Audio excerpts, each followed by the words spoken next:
lent. Guys, look, we have a wonderful treat on our hands today. We have Anatoly Crachilov from Nickel Asset Management, which is, I think I'm right in saying, London and certainly the UK's biggest crypto hedge fund. I'm sure there might be even more distinguished titles that one could add there, but certainly they're the one, regardless of anything, that you should take most note of. Anatoly himself has an incredibly distinguished career. He has been quite the rock star, really, in the financial world, working for the likes of HSBC, Goldman Sachs, amongst many others, and he founded Nickel in 2018, and they are doing all things fantastic on the algorithmic trading side, and I'm sure he will go into great depth. He also was a student at Oxford for 2 years. He was also part of the Oxford blockchain strategy program, which ran online and continues to run online and do some fantastic educational things. So he does pin his colours on the mast of Oxford just a little bit for today. But Anatoly, thank you so much for coming. I'm going to hand over to Brandon now, who is president of Oxford Blockchain Society, to kind of lead the conversation. And in general, guys, the way this will work is, obviously there's many different people from different clubs and societies who are part of the Encode Club. And for those who don't know, we are a university developer community. We run hackathons, accelerators. We invest in the best guys. I'm sure many of you are in the hackathon at the moment as well that's happening, sponsored by Polkadot, Avalanche and Binance. So continue to do great things. And if you have a question during this event, guys, please use chat or the video function in due course. We'll do 15 minutes of conversation and then kind of go into the nitty gritty. Brandon, over to you. Let's lead this fantastic event.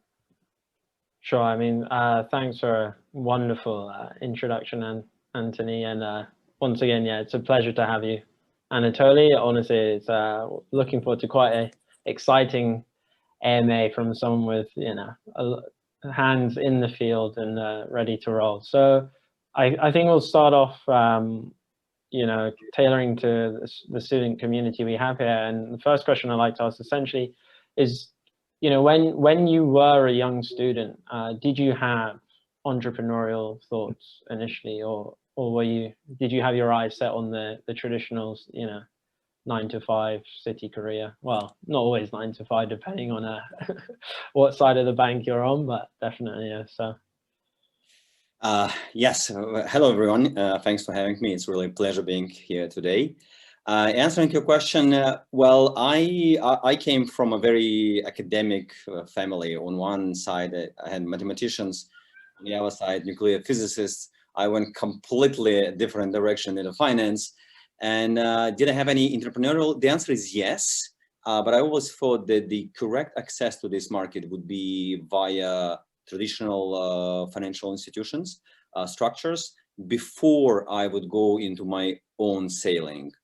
And what I did, I moved to London 20 years ago on the way to the US, actually, to the US Business School, but stopped for a couple of years because I got a job offer from a London-based bank. Actually, London became home. I fell in love with this city, never moved to the US, did my master's in Oxford, worked for few banks here in London, most recently for 7 years for JP Morgan and Goldman. And ultimately, 2 years ago, I left GS in order to set up finally my own business. And I was extremely lucky to have two of my partners who essentially brought critical experience from trading, crypto world, and we combine our forces to build what we are aiming as a full service asset management house specifically devoted to crypto space. And what we do essentially connecting traditional finance world with crypto world. Amazing, amazing. It's quite interesting taking the leap of faith from GS to, you know, your own business, and I think we'll talk a bit more about that later. Let's stay along this this theme of youth, and essentially, you know, given the current times and what's going on, and you know, let's say you were 21, 22 at this time, you know, what would be your decision? Let's imagine you're a member of the Oxford Blockchain Society or the Leeds Blockchain Society. What would you do? What would be your choices? What would be your next steps? Well, I think I would perhaps jump on the entrepreneurial path earlier. Certainly, I think what we are going through a decentralization of the financial services. And whilst before you would have few large institutions controlling the market, this is less and less so going forward. So I think there is a democratization, if you will, of the entire space, and that gives great opportunities for young people entering the market. Going through the well-established banks perhaps would be a more secure path. But hey, there are so many things to be built in this world. So I would actually encourage people to go take the risk, build something from the scratch. The world needs bright minds. So kind of do not be afraid of taking these risks.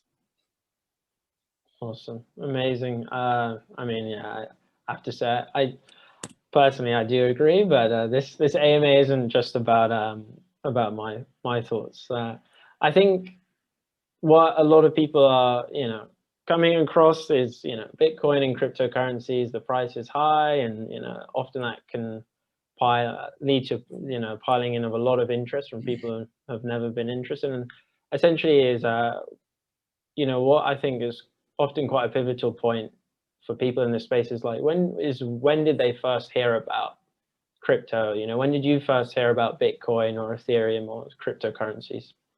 Yeah, so I'll tell you my story. My journey to crypto started when I was at Goldman's, and essentially it was driven by the clients coming to GS with the question like, hey, we're not exposed to this, if you can call it a new asset class, but are we missing something? Do we have to be there? And it was back in 2017. And GS took a very constructive view at the time, saying it actually may evolve in the new asset class. It will remain volatile for the foreseeable future because as any new technology, it's going through the early stage of adoption curve. And price discovery will be a painful process, right? However, if you can take a long-term view, there is significant appreciation potential in that. If you can trade volatility, that's a beautiful asset class to be in. And you see where I ended up ultimately in a vol trading hedge fund. But in any event, invest your time in understanding the technology, because technology is here to stay.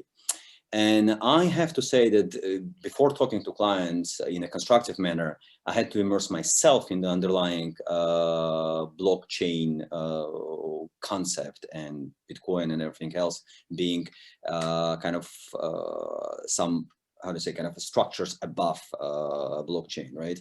So I have to say that I had been rebuffing the whole idea of crypto for years before that, as many people did, right?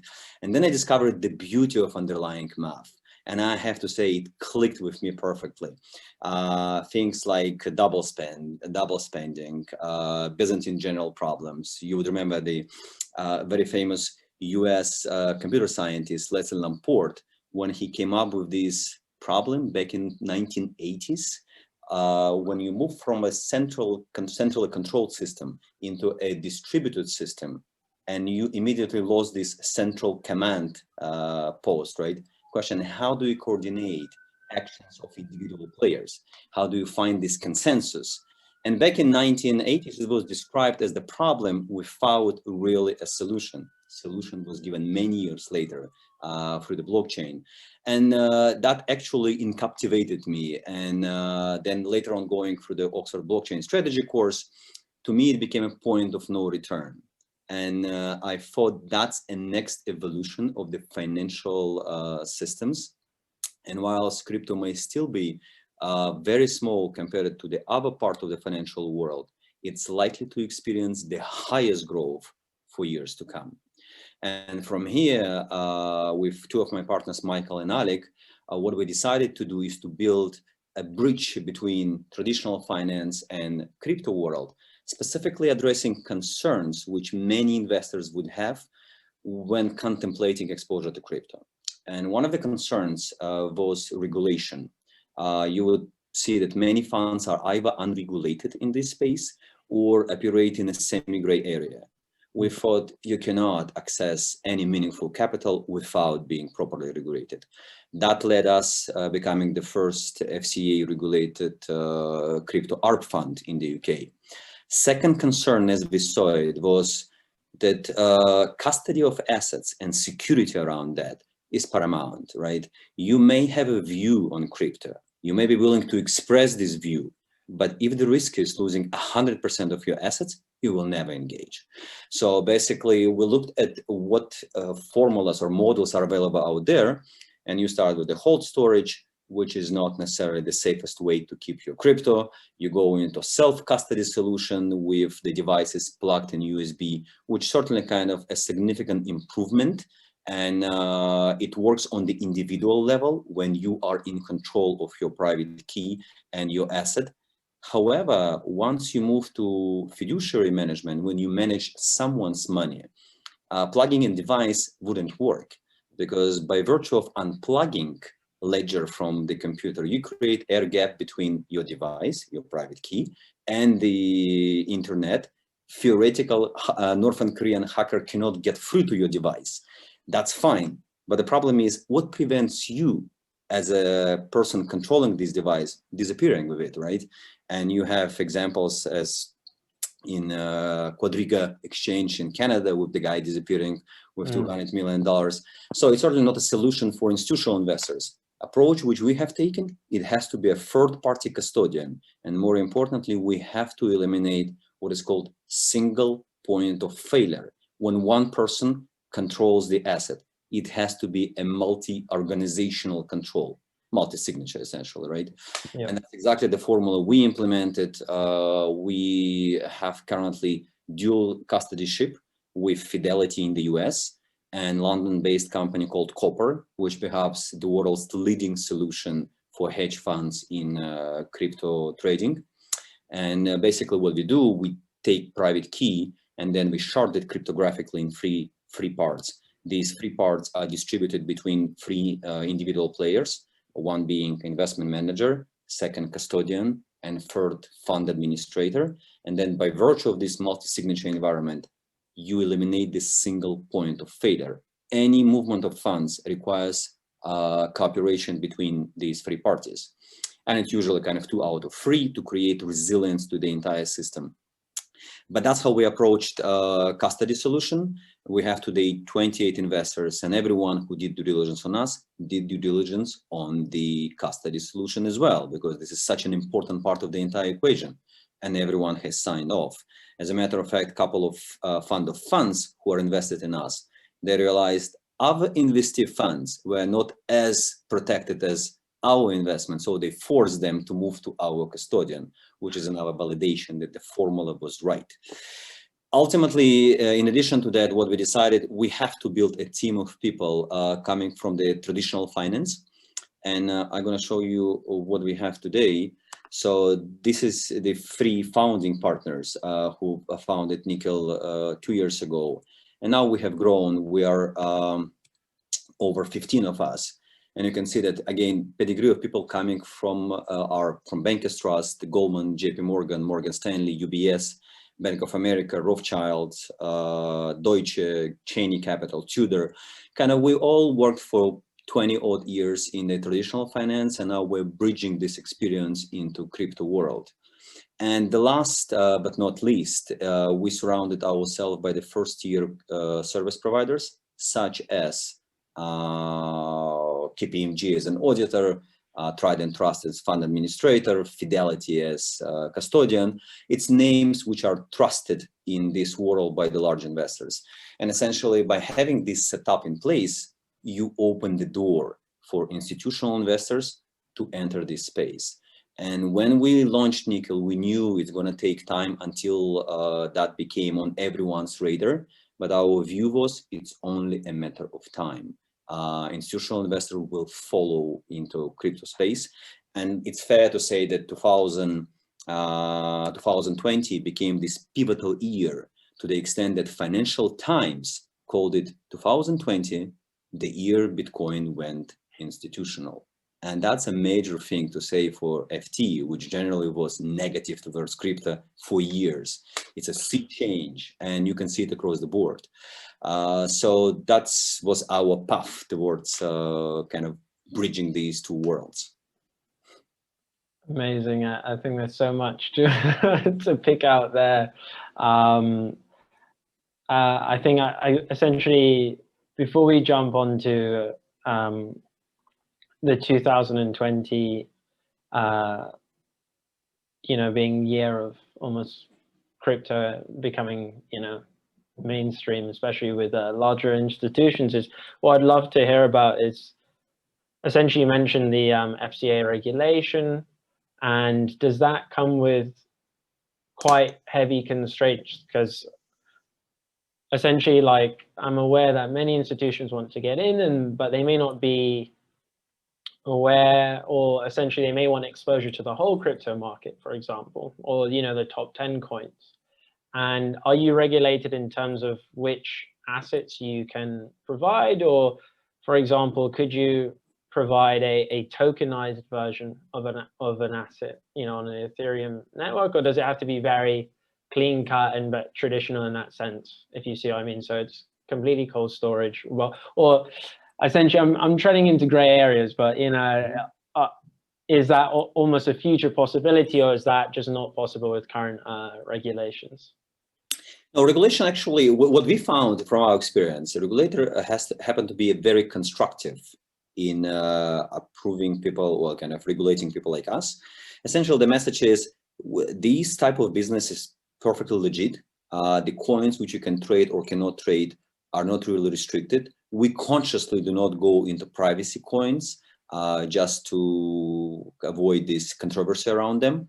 But otherwise, the whole trading is perfectly fine as long as you do not offer these services to the retail clients. And logic being there, it's a complex product, right? When I speak to many of my counterparties, and we go into future basis, volatility arbitrage, calendar spreads, swap trading, it's a complex stuff. Not everyone in the financial world can easily grasp that. If you go into retail space, of course, many people wouldn't understand what you're talking about.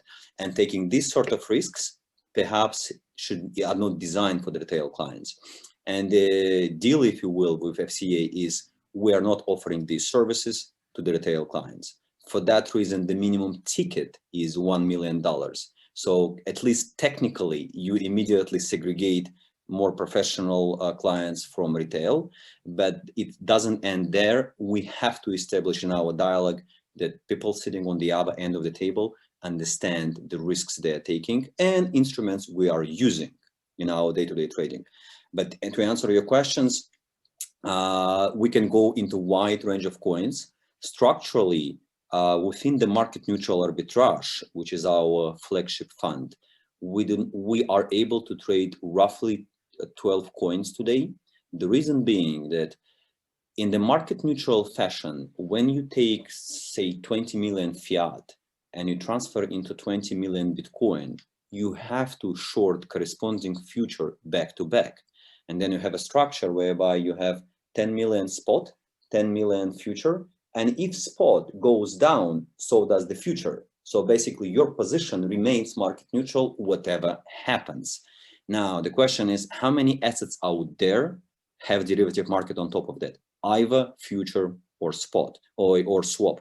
And the answer is 12 assets. Pretty much this is our playing field today, which is still, given Bitcoin, Ethereum, and a few others, it's already 85% of the entire market cap. So it's a significant volume for us to play. But as the market expands and more assets are added on the derivative side, so is our kind of range of coins we can include in our portfolio.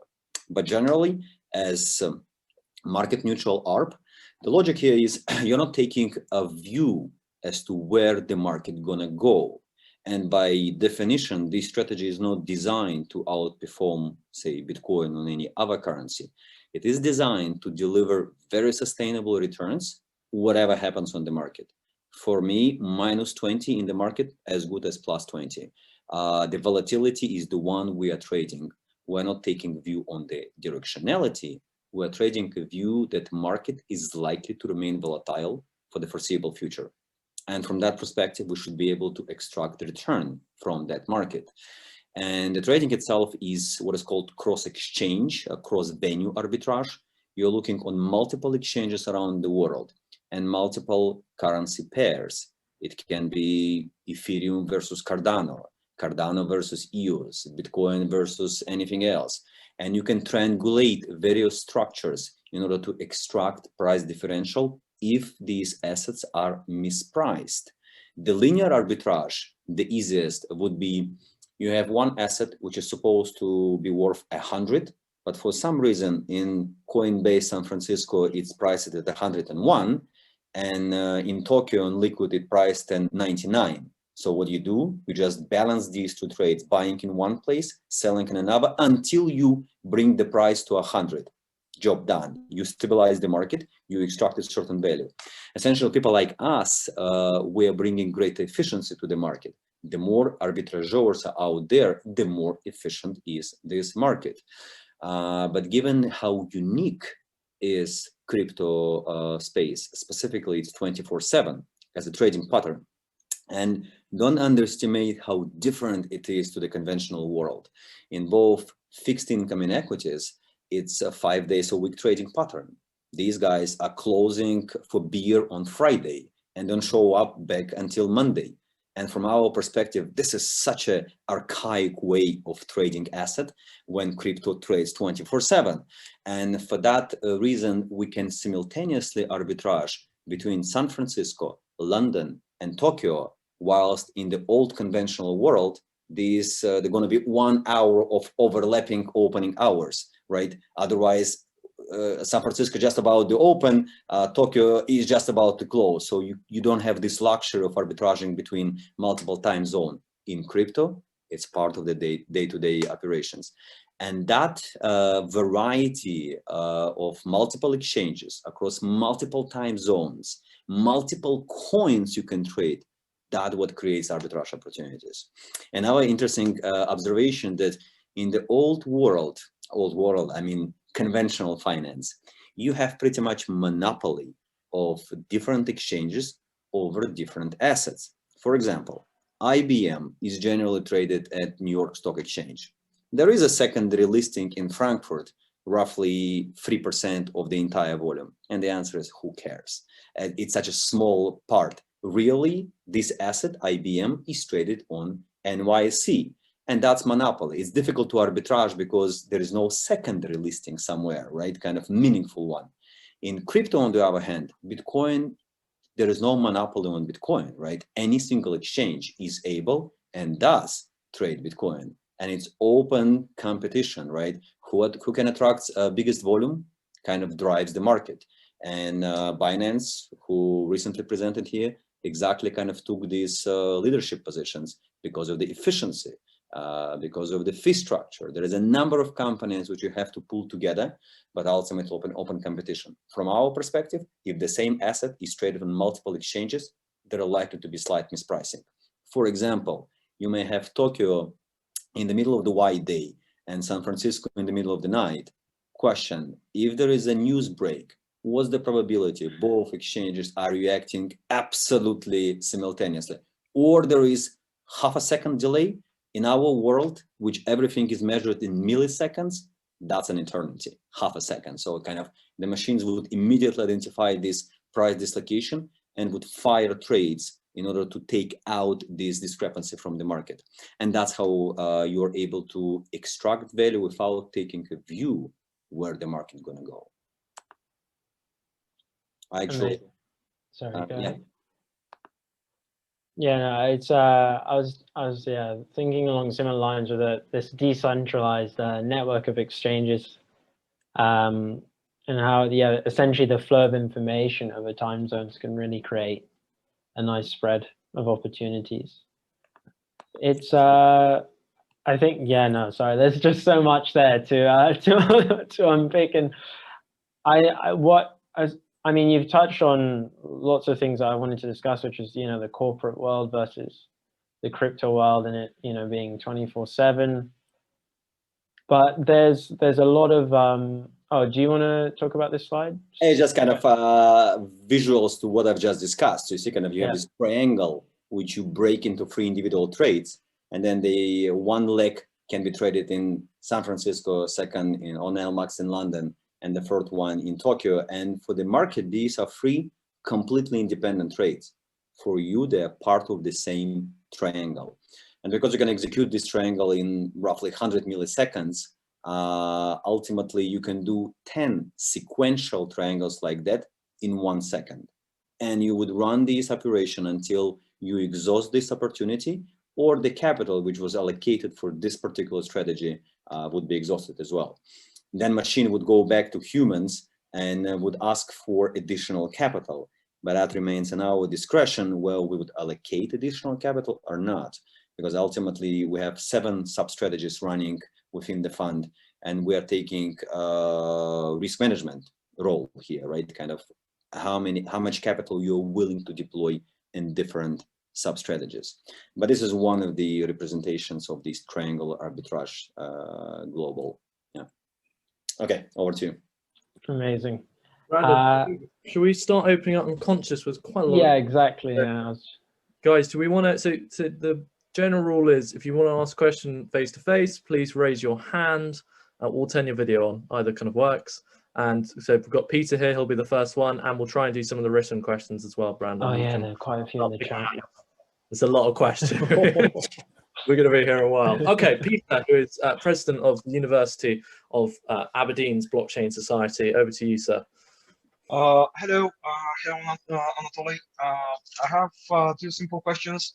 So the first one is in relation to the name of your company, which is Nico, and how you and your co-founders choose this name specifically and its correlation. And my second question is, what other different strategies, different traditional financial methods do you incorporate in this new market, which is asset management, digital asset management? Thank you. Sure. Okay, thanks for the question. Nickel has, as a name, has nothing to do with the Norilsk nickel, as many people may think from the beginning, or the coin per se in the US terminology. Nickel comes from our fundamental belief that as an investor, you should have allocation to crypto in some kind of well-measured manner. It's what's called, do not sell your house to get exposure to crypto. Crypto requires 1, maybe 2, at the stretch 3% of allocation within the larger portfolio. And the beauty of that is that your risk is controlled. If, say, you have 1% allocation and market goes down the drain, which we do not share this view, your risk is well understood, how much you can lose. On the other hand, this even 1% allocation can have disproportionately large effect on overall portfolio performance. I have some statistics, and I'm actually happy to share that. It's because it has direct correlation with the name, right? Let me see if it's here. No, it's not here. But the idea is that when you add 1%, as you would expect, your performance on the portfolio level goes up pretty substantially. What happens to the risk? And counterintuitively, the risk of the portfolio does not explode. As a matter of fact, it improves. The risk becomes lower. And a question like how it's possible? You're adding a highly volatile asset to a portfolio and suddenly risks is lower. And the answer is uncorrelated nature of this asset. So when you add, so if you look on S&P 500, for example, let me still open this presentation. I think it's this one. Yes, okay. So if you look at S&P 500 for the last 8 years, if you see my slide, right? So the last 10 years. So let's take April 2011. S&P was down 19% in April. Question, what Bitcoin did over the same period of time, day to day, from the peak to trough? And the answer is Bitcoin was not aware there was a crisis and actually went completely different direction, right? It was plus 76%. And then the other instance, April 2012, market is -10, Bitcoin is +6. So you can see that certainly there are times when both equity markets and Bitcoin goes down. And the best example would be March 2020, when market just imploded. There was liquidity implosion, equities went down, fixed income went down, gold went down, and of course crypto was dragged into the big black hole. What Bitcoin made kind of exhibited in a post-recovery stage. S&P took roughly 6 months to recover to the previous height. Bitcoin staged this incredible recovery and delivered 300% in 2020. So what I'm trying to say, behavioral pattern of Bitcoin is very different or very independent to other asset classes. And coming back to the allocation, when you have this 1% allocation, you have, because of that, reduction in risk, because of this diversification effect which you bring to the portfolio. Essentially, your efficient frontier shifts up, your Sharpe ratio improves, your risk slightly reduced. It's like ideal scenario which you want to have as an investment manager. If you go for a more adventurous allocation of 3%, what happens is that your cumulative return goes massively up, like by 70% over the last 8 years. This is the statistic over 8 years. And the risk is marginally up. You are very happy to take this additional risk for the sake of upside potential. Now, coming back to the name, when we thought of the name of the firm, the idea was by adding a relatively small amount of crypto, you're improving portfolio performance. And the parallel is drawn with metal markets. You add nickel to the basic steel to get high-grade steel. So everything which is impact resistant, temperature resistant, stainless steel is because of the question, how much nickel you add? The answer is single digits. And impact is so dramatic on the end product, on stainless steel. So that was a parallel which brought the name of nickel. On the traditional strategies, as a matter of fact, if you look on what we do on arbitrage side, most of the strategies, if not all, are borrowed from the conventional world. So we are running strategies which you would find in equities and fixed income. For example, basis. When you exploit discrepancy between spot market and future market, it's taken from equity world. Triangle arbitrage, which we've just discussed, is taken from FX world. Volatility arbitrage, when I take a view between implied vol and realized vol, again, both fixed income equities. And answering your question, all these techniques are applicable to crypto world, just crypto gives you far greater opportunities because volatility of this asset class is structurally higher than it is in the traditional assets. But techniques are very much the same. Awesome. Thank you very much for that. We're going to go to Michael. Michael was, until a few months ago, a researcher at Oxford. He's actually now set up, well, he won our hackathon and now set up a permissionless lending protocol to take on Compound. So Michael, over to you. Yeah, thanks, Anthony. So my question is related to your arbitrage strategies. What do you think about flash loans? So on Euler, we offer people the opportunity to lend and borrow various assets on Ethereum, and people can also take advantage of arbitrage opportunities using an under-collateralized loan, where they can essentially borrow infinite amount of money, put it to work on the market, take advantage of inefficiencies, and make a profit. So it's an extremely powerful tool that people have right now. But if we tokenize everything and bring it all on chain, all on Ethereum, the possibilities start to sound really exciting. So my question is, what do you think about that? Well, I'm a big fan of DeFi world. I think that part of finance will result in massive expansions for years to come. Within our existing strategy, we do not have exposure to DeFi for various reasons, and one of them being I cannot maintain market neutrality in relation to these new assets from the DeFi world. The reason being, I need a derivative market, as I described, on top of each asset. And if I take nice, however highly yielding exotic asset, question, is the derivative market? The answer is not yet. So from that perspective, we will be there as the market expands, but not at this stage. But structurally, this is incredibly exciting part of the crypto world. Absolutely. Brilliant. Thanks. Yeah, I agree. Thanks, Michael. Over to Hugo from London Blockchain Labs. Go ahead, Hugo. Hi, thank you so much for the talk so far. I'm really enjoying it. I just really wanted to ask, aside from your motivation to enter the crypto market for, you know, the high returns and the potential in the future, I was wondering in a kind of more in the near term, with very extreme monetary policy going on with the Fed and the Bank of England. I read that you are looking at Bitcoin as a store of value and a hedge against inflation.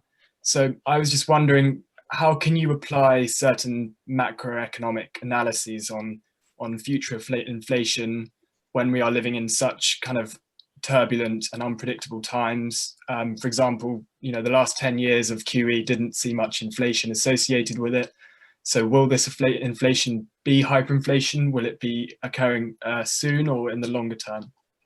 Right. Okay, that's a brilliant question. Actually, the whole macroeconomic backdrop drove the interest to crypto. And let's be honest, the sequence of events here, Corona drives unemployment, unemployment drives response by the central bank, which is flat market with money. And that drove attention of a few investors much smarter than I am, who looked at this range of opportunities. How can you protect your wealth or your capital against currency debasement and inflation? And they came up with Bitcoin as being one of those assets. Now, the question perhaps which you posed first was, is the inflation really coming, given that we've spent good 10 years with very low inflation, right? And you may argue that as the economy goes into recession, actually there is a deflationary pressure rather than inflationary. And the answer is, you're absolutely right. But don't forget, when M2 goes through the roof, and M2 is a reflection of the new money which is being pumped in the economy, there is a time delay time lag between monies in the market and then how inflation reacts. And if you allow me, I'm going to show one slide which I find extremely useful in this conversation. Specifically, you can draw a parallel with 1943. And interestingly, in 1943, US pumped significant amount of money. Specifically, M2 reached 27% of GDP, and that was kind of the war economy, right? There was a stimulus for the economy at the wartime to kind of stimulate this military production. What happened to the inflation in 1943? The answer is nothing. It stayed at 2%. 1944, same 2%. 1945, 2%. 1946, through the roof, 18%. Question like, why? Simple answer. Suddenly you have all these accumulated excess cash liquidity, right? And consumer demand coming back in a post-war environment. And that led to the explosion of inflation. Where are we in this process? Well, if central bank succeeds and brings back consumer demand, right, and we exit current depression, that may create immediately the inflationary pressure within the economy. And it's something which we should be aware of. Another important element is the debt load. And if you look what happens in the US, before crisis unfolded, in January last year, the debt to GDP in the US, or public debt to GDP, was at 79%. And the projection was that in the next roughly 10 years, that's going to go from 79% to 98%, say 20 percentage points over 10 years, perfectly fine. But then what happened in 2020, you had this massive response. Central banks actually loaded itself with additional debt liabilities. And then what happened that And this went all the way to 100, or kind of prediction is it's going to be at 108% by the end of this year, 2021. So fundamental shift is, instead of 20% over 10 years, you have 30% additional debt over just 2 years. And the concern is valid, how it's going to impact the currency. And currency debasement is not an abstract concept. We are living through that as we speak. And from here, you have this segue for people looking for protection. Bitcoin happen to offer this scarcity, something which very few assets in this world have. And of course, gold would be one of the obvious one. And the reason gold is worth anything is really its scarcity element. Because if you and I were to discover a new gold mine and the volume of gold would shoot 5x from tomorrow, right? I know what's going to happen to price. It's going to collapse because world just lost scarcity overnight. Now, what you have with BTC, you have this unique kind of finite supply of 21 million coins ever to be issued, of which 88% is already in circulation. The balance of 12% will be issued over the next 120 years in a very predictable manner. I can tell you how many coins going to be in circulation in March, say 2035. Can you tell me how many dollars going to be in circulation in March 2035? And the honest answer is no, because the only entity which drives this, has a full discretion over dollar issuance, is Fed. And everything else, kind of, the only thing we can predict, there are going to be much more dollar in circulation than they are today. Coming back to Bitcoin, you suddenly have this unique structure, which gives you this enforced and immutable scarcity. And no one can change the number of coins ever to be circulated. Moreover, you can predict how they're going to be issued. Today, we're going through the current halving cycle with roughly 1.8% of newly coins minted in relation to the existing stock of coins in the market. And we know that in May 2024, it's going to halve, and it's going to be roughly 0.8% of the then existing stockpile of Bitcoins. And that's what creates this beauty and predictability. And suddenly there is a growing demand for that sort of asset. And what we're seeing today in the market is a reflection of this incoming wall of money, primarily these days from institutional investors who would like to have some inflation protection, right? And what drives price of Bitcoin, interesting, is really this asymmetry of, not asymmetry, but inelastic supply, because the number of coins which are being issued today is 6.25 per block. Whatever is the demand, it can triple tomorrow. It's still going to be 6.25. Demand can go 10x up. It's still going to be 6.25. And same applies to hashing power. Hashing power can expand, and it does expand, but there is no correlation between issuing schedule and the amount of computing power committed to the network, which means, however look at that, it's completely inelastic supply. And when you have this model with the massive demand and restricted supply, price happen to be the only balancing factor between these two. And that's why Bitcoin goes through these spikes in price whenever the capital chasing relatively limited supply, right? And it will remain volatile structurally because of that notion of inelastic supply. Did I answer your question? You did, yes. And thank you for the charts and everything. Sure.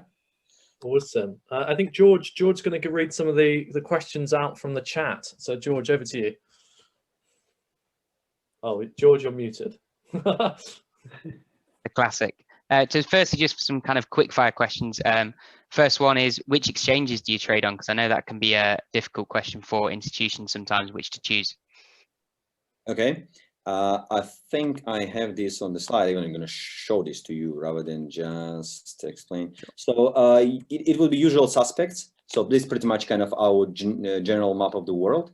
Coinbase and Kraken regulated US exchanges, LMAX here in London, Bitcoin, Deribit, our main option venue, Bitstamp, Binance, of course, BitMEX used to be our main hedging venue because you have futures and swaps there. Now we are happy to diversify away because there are other venues which are offering the same derivative instruments. So now we have Kraken futures, FTX, OKX futures. So that's pretty much the map. And we have a range of smaller exchanges which are used for triangular arbitrage. But this is the main venue we are trading at.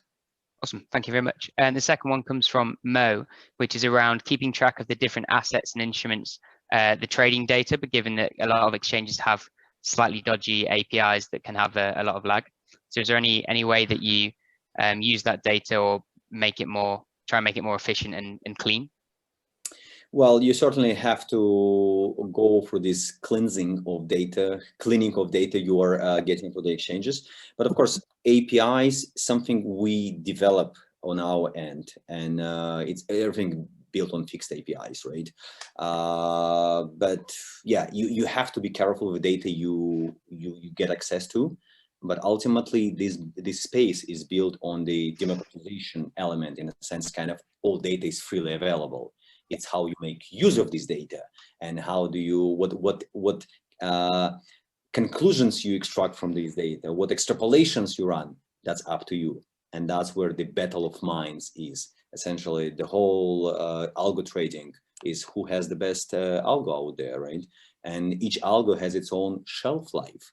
In a sense, you have to continuously improve that and bring additional algorithms, retire those which are now less performing because market is evolving.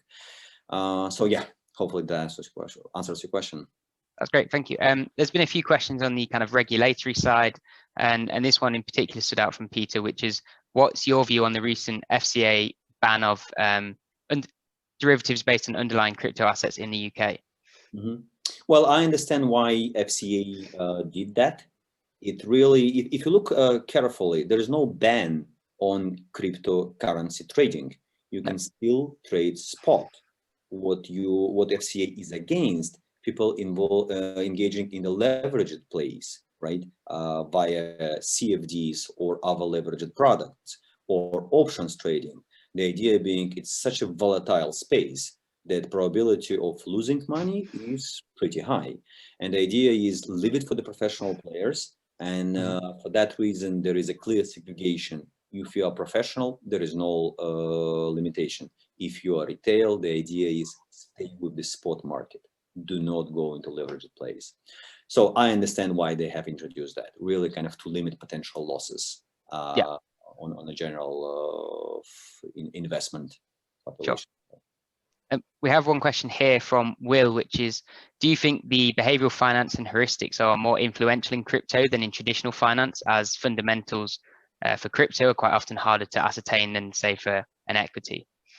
Well, that's a good question. For sure, you have significant this behavioral element in crypto, and you rightfully so. Fundamentals may not be there. And because intrinsic value is under question, right? And many cryptos are really bet on the future rather than any fundamental value today. That certainly lends itself to various market views and various behavioral patterns. So I would say perhaps right. That assumption is correct. Sure. And then we have one from Marieki, which is, do Nickel hire graduates, researchers, and interns? The answer is yes. We have grown from the team of 3 as founding partners 2 years ago to the team of nearly 20 today. And a large part of our structure are software developers, just because the algos is the core of our business. So we have 2 of my partners, they write code in addition to being traders. And then we have another 7 people who are really creating individual blocks and modules, which then being integrated in the trading structure. So software development is very important part of our business, and we've been hiring on this front. Second part on the internship side, we actually will be opening one or maybe even two positions on the intern side. We need bright minds to help us drive this forward, and the market is such an aggressive expansion stage that we need spare hands and minds to help us develop Nickel. So the answer is yes, we're opening to that. Definitely, and I'm sure there'll be no shortage of applications from Encode Club members given the fantastic talk you've given today. I'll hand back to Anthony now. Thank you very much. Awesome. Right, let's go to Jordan. Jordan used to be president of the Bristol University Blockchain Society. Over to you, Jordan. Hi, Anatoly. Great to have you here today. So my question centers more around pricing strategies and non-standard crypto assets. So I'm currently involved in developing a football simulation game on the blockchain called Ethereum. And what we're trying to do at the minute is we're going to come up with a mechanism in order to provide market liquidity for our football player NFT tokens and also our Ethereum token. So my first question is, given that the interest from large financial institutions in crypto is fairly recent, are there any pricing models for Bitcoin and altcoins? And my second question is, are there any work into pricing models for non-standard crypto assets, such as NFTs, like our Ethereum football player NFTs? Mm-hmm. Okay, so I think the whole idea, concept of pricing cryptos is still in the early evolutionary stage. And if you heard a recent discussion with Jeff Curry, who is the head of commodity research within Goldman Sachs, he said, I'm puzzled as to how to price this stuff, right? And I think he's not alone. Really, it's early stages. So how do we price?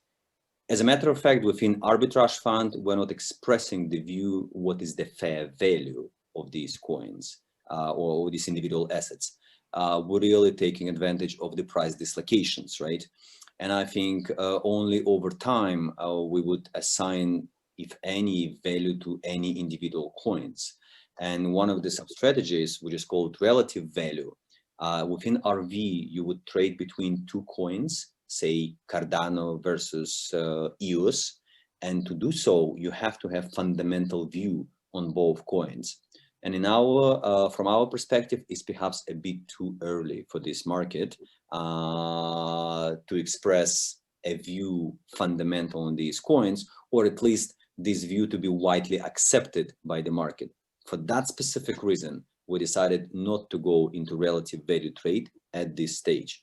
As market matures and as kind of the individual use cases evolve, you're going to see greater kind of intrinsic value fundamentals, which would create kind of give an opportunity to value these assets. From our perspective today, we specifically consciously do not assign any value. Now, if you look on Bitcoin itself, I may have more directionality view as to how the price is going to evolve, rather than any specific number attached to value of Bitcoin. And there is no shortage, by the way, of various price points. You have JP Morgan with 146,000. You have Citibank with 318. You have Guggenheim Partners, a massive asset manager in New York, coming up with $400,000 per Bitcoin. Essentially, this is your kind of numbers, which are driven not that much by fundamentals, I think, but fundamentally sound demand for this asset. So there is a structural shift towards crypto assets, and that drives the price. Can you fine tune to justify why it's 318,000? I think it may be a stretch at this stage, right? Because fundamentals are still yet to crystallize. So from that perspective, we consciously do not go out there. Now, in relation to NFT tokens, I think it's a much more feasible to assign some value. But I have to say we haven't researched that. It's again not area of our today's trading, because we cannot maintain market neutral positions in relation to that. But at some stage we'll explore and go deeper into this research. Awesome. Right, let's go to, oh, by the way, how are we doing for time, Anatoly? Do you have a hard stop at 6:30 or are you happy I to do go? not. I'm happy to continue. Fantastic. There are a lot of, we might have broken the question record here. So let's go to CU. He's the president of Cambridge Blockchain Society. So CU, over to you. Oh, and he's also. Oh, CU, we can't hear you. I think you're on maybe an issue with the microphone. Let me just take off my microphone. What about now? Yeah. Great. So actually, I do have one question related to the regular environment. So as you may know, like a couple of weeks ago, the Security and Exchange Commission of the US filed an action against Ripple, and as well as two of its executives. So it's indeed brought some impact on the digital assets and the crypto markets. So first, I was wondering if you have any comments on this legal action, and does this have any influence on you? And also, do you think the regulatory environment will get worse or better or more subtle in the future, especially in the Europe? Mm-hmm. Yeah. Okay. So on Ripple, honestly, what happened in the US didn't come as a massive surprise. For the simple reason, Ripple by structure wasn't a decentralized asset. There was a control by the issuer, right? And issuer had a complete discretion over how many coins are out there in circulation and at what schedule it is being issued. And that's something which would inevitably attract attention by a regulator because it looks and smells like issuance of security.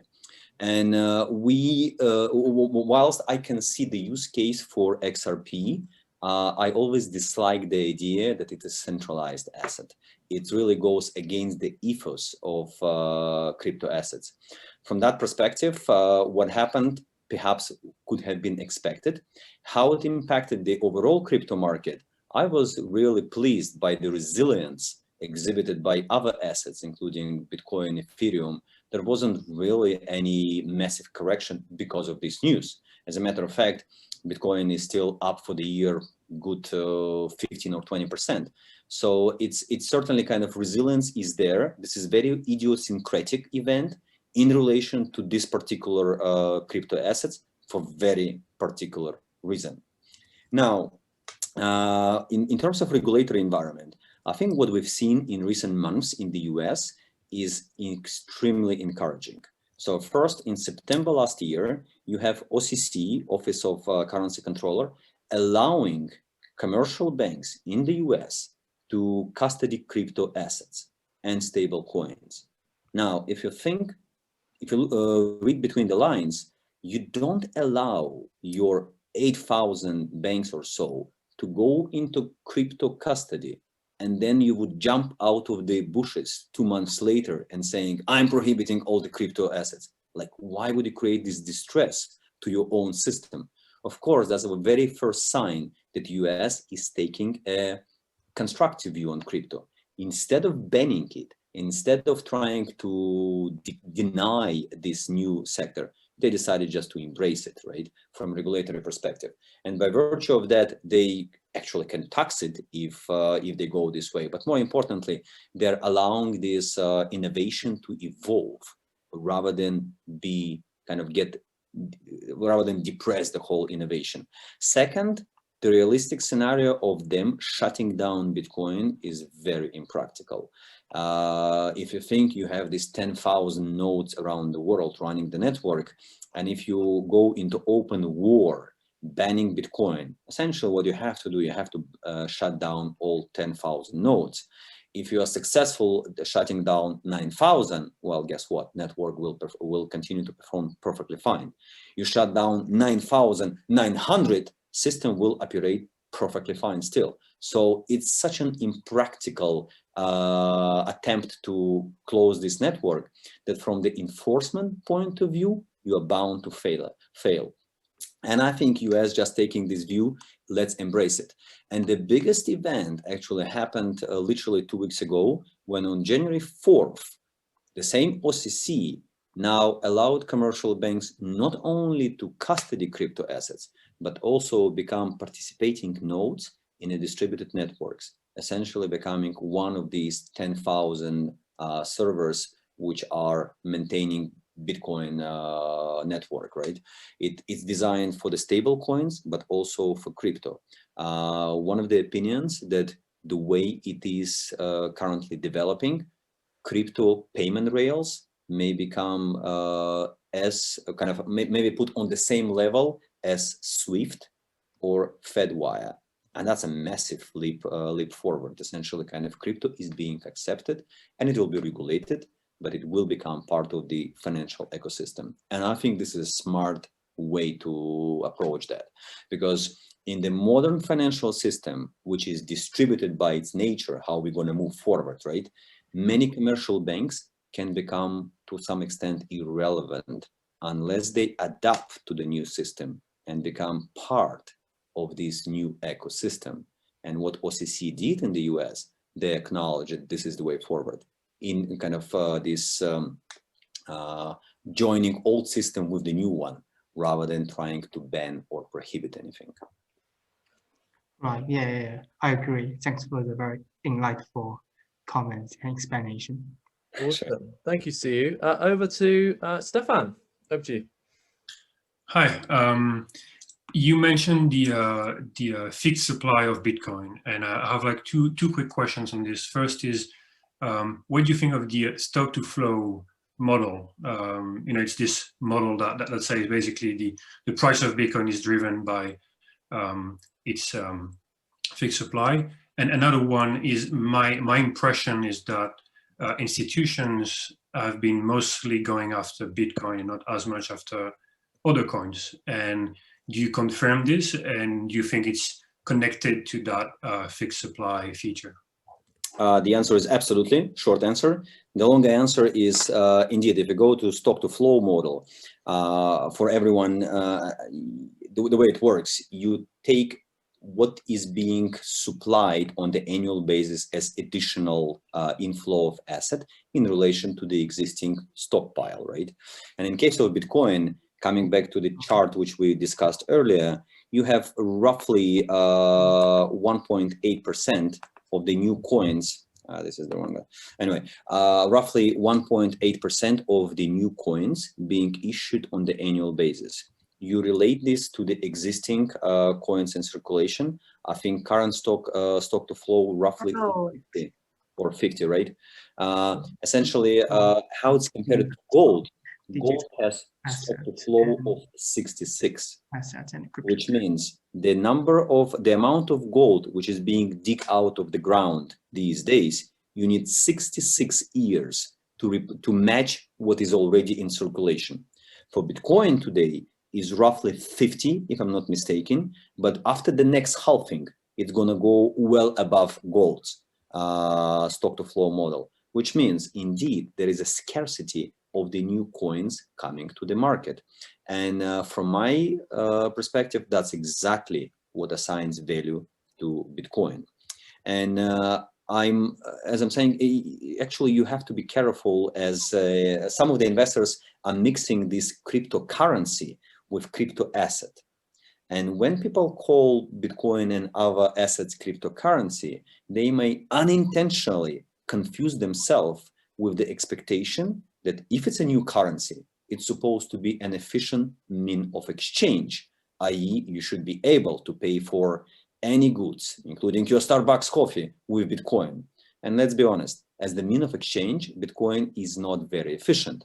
You have a very old technology called Visa International, which is able to process 56,000 transactions per second. Bitcoin can barely do 7 transactions per second. Of course, on that scale, it's not very efficient, but my answer to that, it doesn't have to be, because its main function is not mean of exchange. Its main function is store of value. And that's the closest parallel with gold you can run. And from that perspective, is gold an efficient mean of exchange? The answer is, oh, hell no. Try to pay for your Starbucks coffee with the brick of gold. I bet you're gonna fail because it's not really that efficient in a transaction, but it doesn't have to be because it's different functionality. So from that perspective, Bitcoin is perfectly positioned to deliver on that function, and investment thesis remain store of value.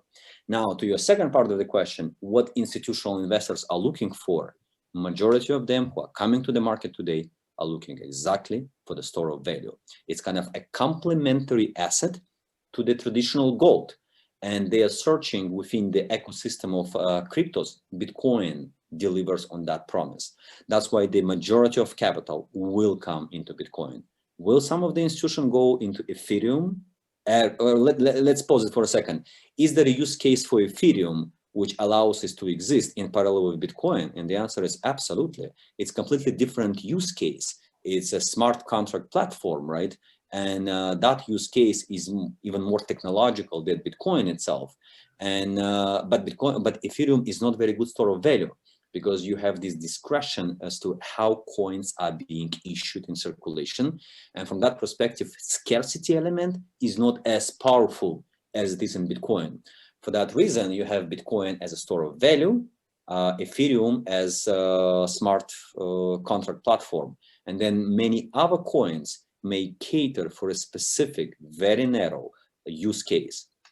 But majority of in institutional capital these days will end up in Bitcoin. Some of them will venture into broader market, and you will see certainly multi-coin funds or other kind of baskets in circulation, but that's going to be more perhaps kind of VC type of bet, right, on these newly emerging technologies, whilst Bitcoin will be targeted as the store of value function, full stop. Thanks a lot. Yeah, thanks. Anatoly, thank you for all of those answers. Before I forget, I have to say I love the background on the name, because I have a material science background, so we go crazy over stainless steel and but there are some amazing questions in the chat, and before we lose out on time, I think you're essentially leading into this, and there's been a lot of talk about how this will affect institutions and institutional investors and the big banks, getting into Bitcoin as an asset class rather than a currency. But what about the retail investors and the day-to-day? How will it affect the everyday citizen? Because never has it been so easy to trade with Coinbase just an app away, or new disruptors in the equities market like Free Trade, for example, a new London startup allowing anyone to just trade on their phone. And essentially, what do you think cryptocurrencies or crypto assets will do for the everyday person? Right. I think there is a massive, bright future ahead of us, and certainly up until recently, ability to access this market was somewhat convoluted. As a retail investor, you have to make your hand around how to buy this stuff, which exchange to open account, how to control your keys. And there is a multiple kind of these logistical issues. Now, do not underestimate impact of PayPal entering the market. So what happened in October last year was clear at the time it will drive the market, specifically adoption on the retail level. Kind of wider adoption. There is already 130 million or so people on Bitcoin network. It's going to just kind of grow structurally. Why? Because what PayPal did, essentially, they allowed this ease of access to Bitcoin by through the PayPal application by using literally 2 clicks. It hasn't come to Europe yet. It due to launch, I think, this month. But I've seen it on the US version of PayPal. Is literally 2 clicks, such beautiful ease of implementation. And suddenly you have this wide, easy access to this asset. As of now, PayPal allows you to buy and hold this asset, but you want to see this kind of on the wider transactability side, and that's exactly what happens next.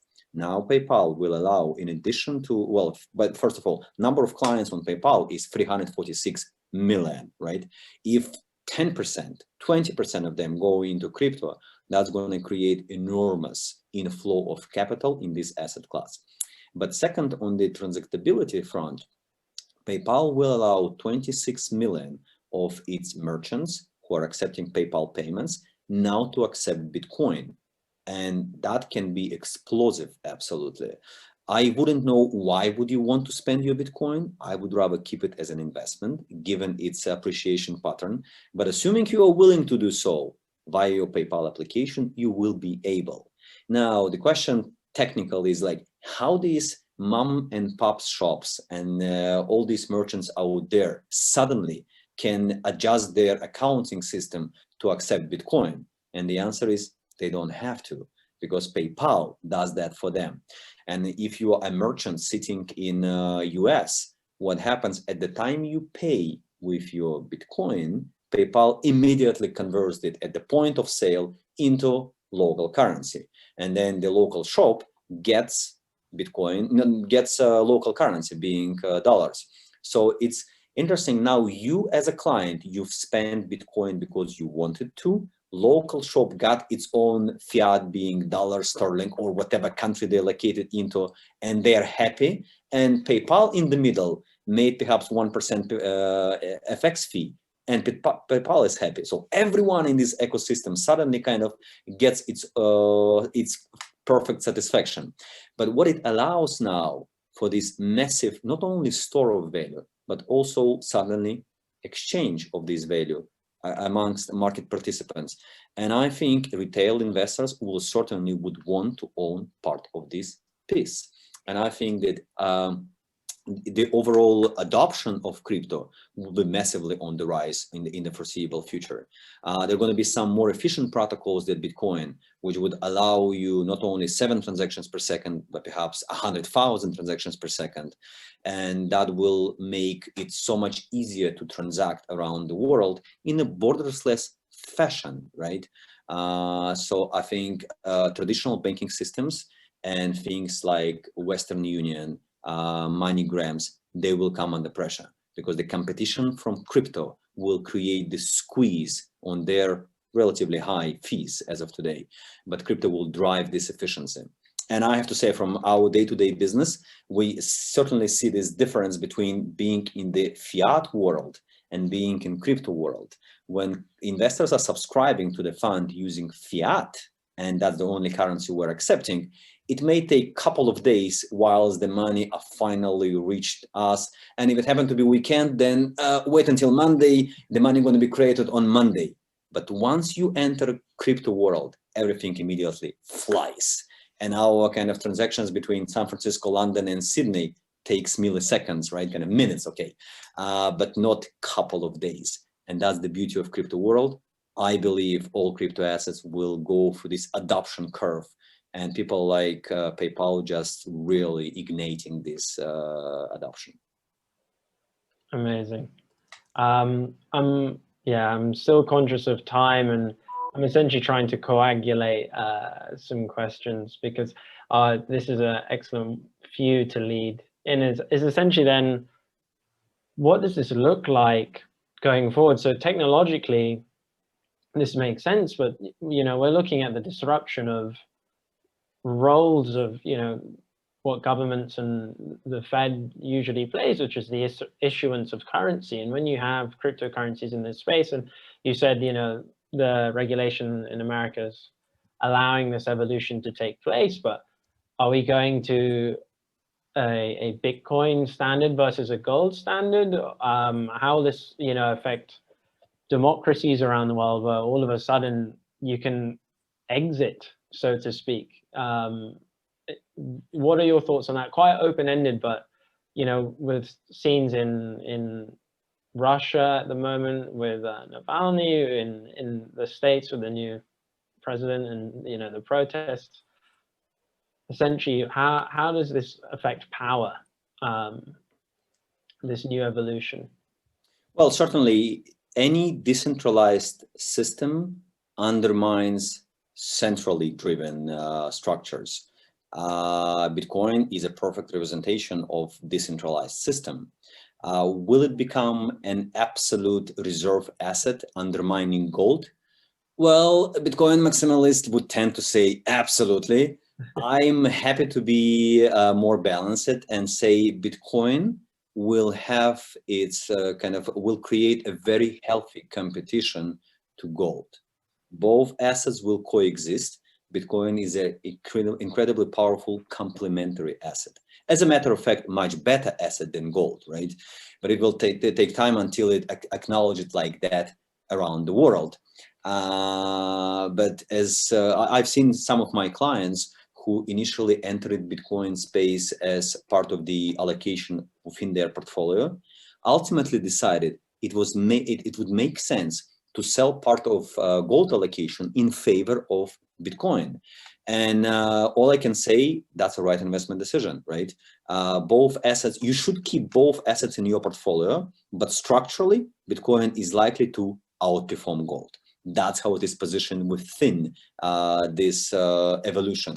And if you think Bitcoin has unique characteristics, it's both store of value, i.e. gold, and it's technology bet, i.e. NASDAQ. Not many assets in the world which combine gold and NASDAQ in one thing. And as there was one of the opinions earlier this year that, hey, if Bitcoin does well, if gold does well, Bitcoin will do much better. And it happened to be exactly the case. So gold did 25% this year, last year, which was a brilliant year, but yet Bitcoin did 302%, right? Completely outstripping the old version of itself being gold.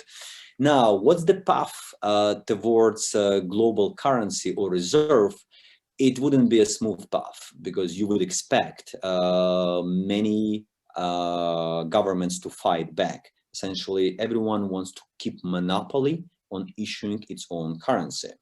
And yet, with digital yuan coming our way, digital gold or digital dollar, and digital sterling, and many other currencies, I think that's the only way for central banks to evolve. Central bank digital currency will become major projects in the next 5 years. Now, to what extent this undermines value proposition of Bitcoin? And my answer, it does not. For the simple reason, you may create a digital version of dollar, make it very efficient, payment rail, finally going to be as efficient as crypto assets.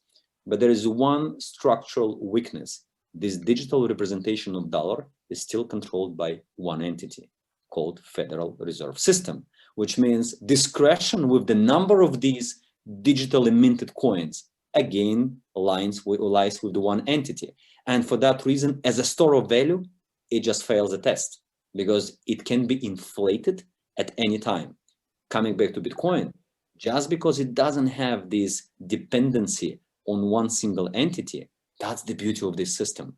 That it's a non-discretionary asset. No one has the right to inflate this asset or ability. And that's what structurally makes the Bitcoin standalone asset. From here, it may evolve as a reserve asset. It would be kind of your digital gold, right? So you then have to transact with this asset on a daily basis, paying for coffee. You revert to these assets to settle between corporations, countries potentially, and so on. It wouldn't be an easy path, but you can see how it develops that way. So yeah, that's pretty kind of bright picture of what may happen. But I'm optimistic. I would assign high mathematical probability to that. Thanks for a wonderful answer. That takes, I think that's a clean sweep of many of the questions in the chat, just like that.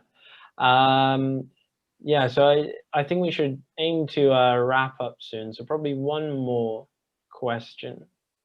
But oof, that is definitely that's honestly, it's one of the best answers I've like. It's just so precise. Yeah, it just covers so much. I had like 3 lined up. I'm like, oh, that's gone. I think let's go back to Nickel just for the closing remarks, and essentially what is the plan for Nickel's future? Because it's, as you say, you're one of the first, FCA regulated, and it's one thing to stay in the lead, but it's one thing to get into the lead, but how do you plan to maintain that lead, being this initial bridge of between essentially institutions to the crypto world and digital assets?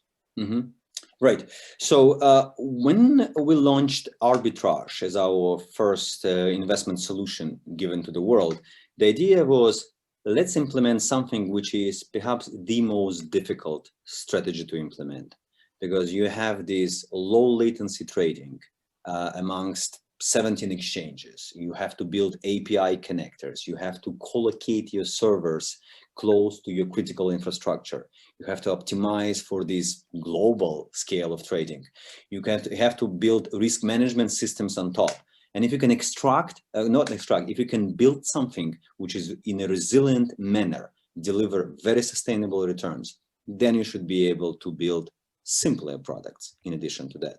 So with ARB, over our 19 months in trading, we had all 19 months positive, which is very difficult to achieve in the market, which goes ups and downs in a very aggressive manner. We managed to extract these returns, and even in March, when market pretty much imploded, right, and BTC went down 50% in 48 hours, we managed to protect capital, most importantly, and even made money in this month. So from here, having now tested the systems under extreme circumstances, right, and having this trust in the system, we can build additional strategies. So the second one which we launched was very straightforward. It was a long-only Bitcoin fund. And apparently, there are kind of a number of limitations out there, such as Grayscale Trust, for example, in the US. We looked at that and we said, we can do better than that. Specifically in Grayscale model, and let's not underestimate, they had a tremendous positive impact on the market by kind of bringing the knowledge about BTC, right, and have grown into this 12 billion large asset manager. But there are a few structural issues. It's a non-redeemable trust. If you throw money into that, you can never redeem from this trust. It's a one-way street. You never own this Bitcoin. We said, like, come on, institutional investors will never accept that. They need to own this asset. So that was first weakness. Second weakness, as we saw it, it was very expensive. 2% management fee. It looks like it's actively trading vehicle. That's what management fee 2% implies. In reality, it's a passive vehicle. So it shouldn't be 2%. It should be completely different fee schedule. In our case, we decided to do it 0.5% rather than 2%. And the third thing, there are a lockup of 6 months. And we said, like, come on, this is a completely liquid underlying. It should have daily liquidity rather than once in a 6-month liquidity. So that's exactly what we offered. And that was our second vehicle, again, designed for institutional investors willing to take exposure, give them this transparency and efficiency on the way in. Our third vehicle, which we've just launched, is called Factor Fund. The idea here is you exploit various trends in the market. You do mean reversion, stat arbitrage, volatility arbitrage, market making, and this is a higher yielding strategies. They will deliver higher than on the arbitrage. You take higher volatility, but you're achieving higher returns. And it's a great strategy. As a matter of fact, what we decided to do here is to create this multi-manager platform. In the traditional world, you would have Millennium, and Millennium is a hedge fund which comprises multiple pots of individual managers, and then they allocate capital to individual managers and risk control those managers. That's exactly what we do within crypto. And the idea is give boost to this industry, right? Allow individual talent to flourish. If young traders have brilliant ideas, how they can trade efficiently these markets without just blindly taking risk, but carefully navigating through various factors, signals, and so on. We would love to hear from these people. And basically, we've created a platform where we can accommodate individual sub-strategies. So that's our third fund. What we do from here, we're building the further pipeline of funds, now going into altcoins. As the market expands, we're going to go to DeFi space. And the idea is create various access points for investors to get into crypto market, starting with market neutral, which is super conservative strategy. You don't take market view, you just kind of play the volatility, and all the way to DeFi, which perhaps the most exciting and yet the most volatile of them all, right? It's a spectrum of solutions you choose. We're going to deliver on that solution. And that's where we're moving as Nickel, build this global platform. And you're absolutely right.